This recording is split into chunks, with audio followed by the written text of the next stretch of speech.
Hey guys, Dave Oliveira here. Today we are going to look at Guards. The more I've been using it, the more I like this platform. I think it looks very good. It's really easy. They do a good job at getting you through setup. And we're going to take a peek at the basic navigation. And then later videos, what we're going to do is go through some of the modules on the left in a little bit of a deeper dive. So when you log in here, this is the main portal here. Of course, for the MSP folks, you can add new customers and it's fully multi-tenant, so that's always great. We'll talk about the new prospect report and the new business review. This is nice for prospecting. It's a nice report. You can kind of show potential clients, hey, take a peek at what's going on with your environment to get them over to Guards. So we'll take a look at those later.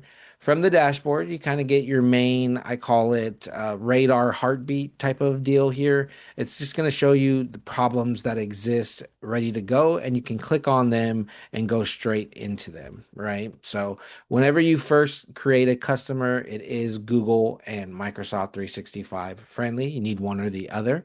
And when you click on install here, depending on which one you select here, it's going to go ahead and load up your, 365 or Google instances there to connect the account. So yeah, that's the first step. From there, it's going to go ahead and we're going to click on security controls over here. This is basically you won't be all activated and you'll work through these to get activated. Doing that first step gets most of this activated except for email protection and endpoint security. But going through that, it's going to go ahead and do a dark web monitor scan. It's just going to do an external footprint on the domain that you would have connected, and then connect ITDR, which is essentially monitoring accounts and seeing if, impossible travel or just some weird items. And we'll take a peek at those later. But just wanted to show you guys off the security controls. And the good thing is when you connect this over on the right here on the insights, it lets you know what still needs to be done. So that's why it's really easy. You could just click on the little pop-up over here. Pop-ups kind of look like this. I'll just go into the demo environment. But like, for example, it'll say your email protection is not activated and walk you through it, right? And so any kind of alert you can click through and take a peek at these too. So it's really cool. Let me hop back over to the other demo tenant here. Cool. Once we do that, what you can look at here is the users that are connected. This is again grabbed from the 365 or the Google Workspace instance that you got. The detections and responses are things where you see the MDR team doing or any kind of detections that it might see. For example, I know I have some on here that is on this section right here. Where am I trying to find it here? Sorry, it's this guy right here.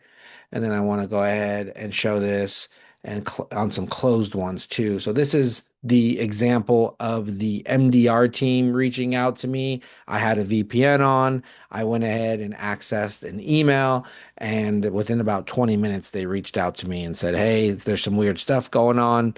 I said, "It's just me." So it's just kind of cool that the MDR team was working on it and let me know that there were some strange items coming from a weird IP. So just kind of cool stuff there. In the next kind of videos that we're going to be working on, we're going to take a look more at setting up the protection with Sentinel-1. Sentinel-1 is their endpoint that they use right here. So very cool. And we'll also take a peek at email protection and getting this set up too. It's very easy to do so. Just latches in to 365 or Google Workspace, and then it's going to go ahead and set that up for us. So very cool. I will see you guys on that next video. Take care.